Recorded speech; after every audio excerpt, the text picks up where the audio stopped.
Oh, I love that that daughter really held her own there. She made it very clear she was going to say what she wanted to say, and really to stand up to an adult like that, a lawyer in court. Court's intimidating. It's intimidating for everybody, even people who didn't do anything wrong. It's still an intimidating process.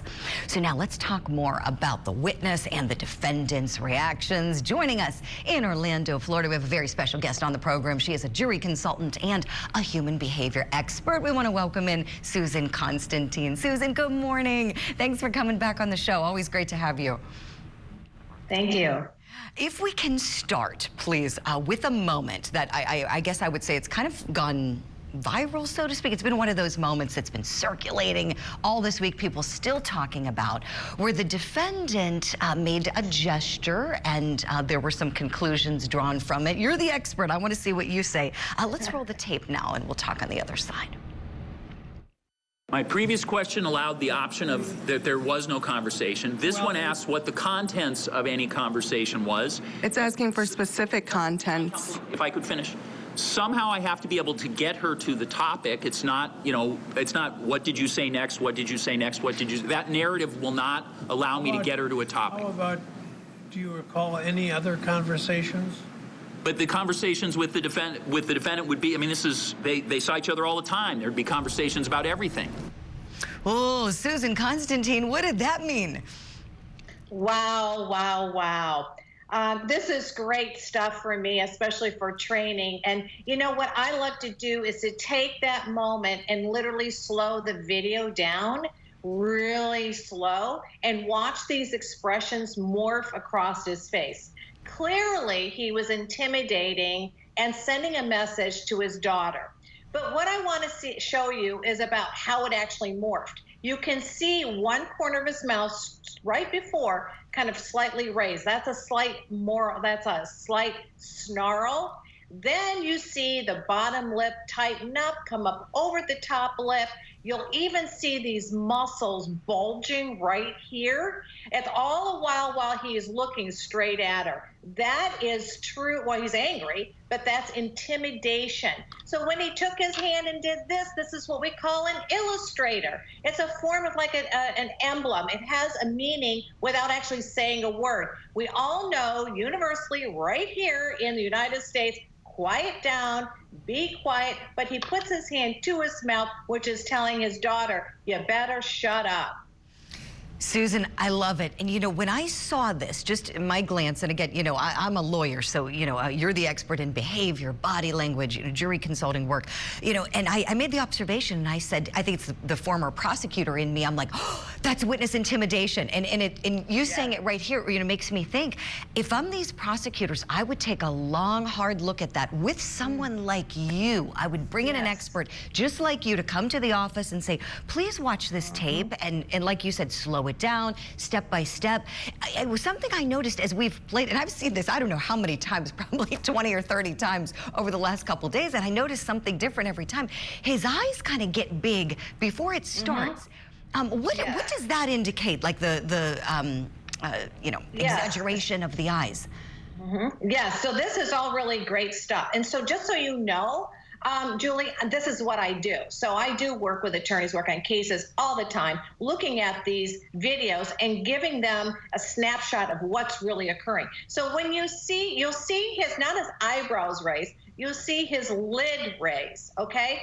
The lid raising versus the eyebrow raisings are two different messages. When you see where you can see, you don't see any horizontal lines, just the eyelids, that is intimidation.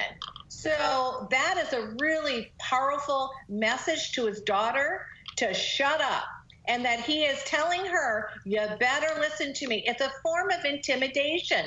And you'll see this even with, we saw this one time with Clinton, where he says, let me tell you right now, when he did that, you see this eyelid raise, and that shows more what they call scleras around the eyes. So this is stuff that I look at, I decode it with the most minute eye, and then I snapshot it, and I slow it down, and I show attorneys what they need to be looking for, tying it into exactly what's being said, what's the content, what created the stimulus, here's the reaction, and they all fit together.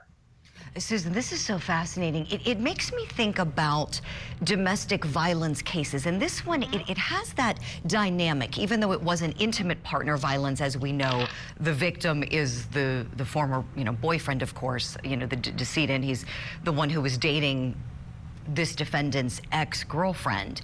I'm surprised she wasn't hurt. Thankfully, she wasn't. But, at court, oftentimes, those who are in the domestic violence, cycle, when a batterer is caught and there's charges, there are those little signals, like just what you're talking about, little things that might be imperceptible to a layperson, but someone like you would be able to pick up on it. So that training for lawyers, it is very important.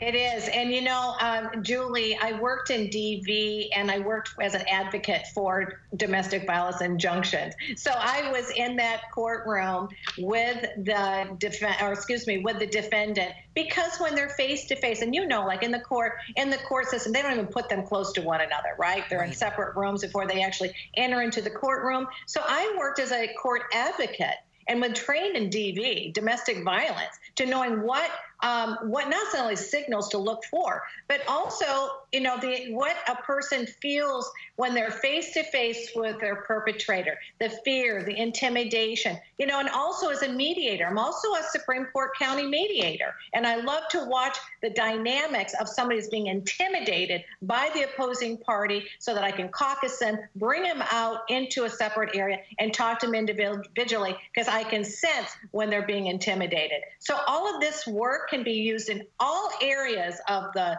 legal field. It can be used in any sort of domestic violence, and for people, not just men, but women too, be able to pick up on some of these signals. This is what we call dangerous demeanor. It's what you sometimes will see before a preeminent attack from a perpetrator. Yes, Susan. They sometimes give those warning signs that the victim knows about, some kind of behavior, something that a layperson wouldn't pick up on, but the victim knows this is coming, this violence is coming. And thank you so much for sharing that. Thank you for your work in the domestic violence prevention movement, for being an advocate, and you're always so knowledgeable about it. I thank you for sharing this. I didn't know that you also did that kind of work. I just knew that you know your stuff in this area, because we've talked about it on different cases where you've given analysis. So we'll do more of that in the future. You're giving me ideas, Susan Constantine. Thank you for being with us this morning. You're going to stay with us to do another segment. We're going to hit a break.